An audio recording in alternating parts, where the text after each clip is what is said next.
Vous n'allez pas y croire? Un policier dans un tribunal a arraché la chaîne en or d'un homme noir, comme si c'était un vulgaire bout de métal, et le pire, la femme de cet homme était la juge qui présidait l'audience. Ouais, ça s'est vraiment passé. Laissez-moi vous raconter ça. Alors, imaginez, un matin tranquille au palais de justice de Saint-Clair. Marcus Dupont, la quarantaine bien tassée, arrive avec son fils Noah, 13 ans. Marcus n'est pas venu chercher des ennuis, juste une audience civile pour un litige immobilier, simple papier, rien de plus. Mais vous savez comment c'est quand on est un homme noir dans un lieu qui se veut impartial, rien n'est jamais simple. Sur son cou pendait une fine chaîne en or, discrète mais chargée de sens. Cette chaîne appartenait à son père, pompier tombé au feu en sauvant des vies. Ce bijou, ce n'était pas juste un ornement, c'était un héritage, un souvenir, un rappel de ses racines. Marcus ne la portait pas pour faire étalage, c'était pour se rappeler qui il était. Vous voyez ce que je veux dire? À côté de lui, Noah observe tout, calme, mais les yeux aux aguets, ce gamin capte chaque tension dans l'air du tribunal.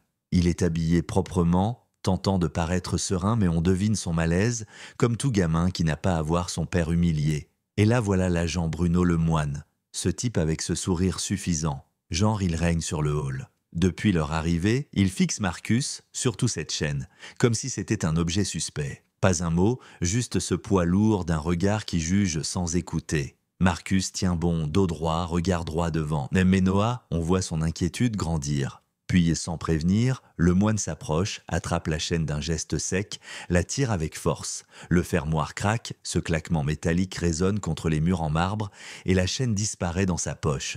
Noah retient son souffle, se fige, serre les poings. Marcus cligne des yeux, ravale son choc et sa colère, parce qu'il sait que ce n'est pas le moment de perdre son calme. C'est là que tout bascule. Les portes du tribunal s'ouvrent et entre Alicia Dupont, la juge, sa femme, calme, élégante, avec cette force tranquille qui fait taire la salle. Elle voit Marcus, Noah, puis remarque que la chaîne manque. Ses yeux croisent ceux de Lemoine, qui essaie de jouer la nonchalance, mais Alicia Dupont n'est pas du genre à fermer les yeux. Elle interpelle Lemoine. Sa voix est posée, mais tranche le silence comme un rasoir. Agent Lemoine, sur quelle autorité avez-vous saisi les effets personnels de Monsieur Dupont? Avez-vous un mandat? Une plainte? Lemoine bafouille. Aucun mandat, aucune plainte, juste son arrogance. La salle retient son souffle. Puis Alicia enfonce le clou. Elle ordonne le retour immédiat de la chaîne et annonce des poursuites disciplinaires. Le moine, du sourire en coin, passe à la stupeur, sort maladroitement la chaîne tordue, coupable.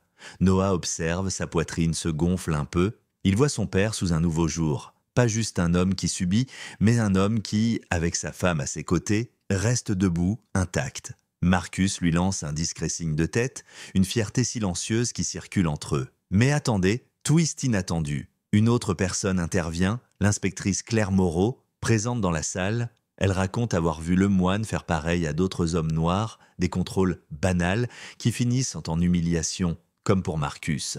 Son témoignage montre que ce n'est pas un incident isolé, mais un abus de pouvoir systématique. Ce moment au tribunal, ce n'est plus qu'une chaîne volée, c'est un véritable jugement. Avance rapide, le moine suspendu, enquête interne lancée.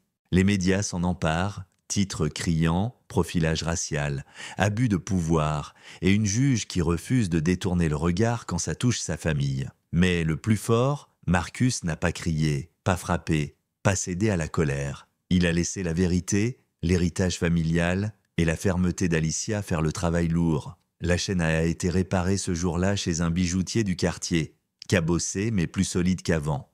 Un symbole pas seulement de perte, mais de résilience. Alors, vous en pensez quoi? Justice rendue ou juste le début d'un long combat? Est-ce que ça aurait été pareil sans Alicia Dupont sur ce banc? Dites-nous en commentaire, le pouvoir protège-t-il toujours ou est-il parfois aveugle à la vérité?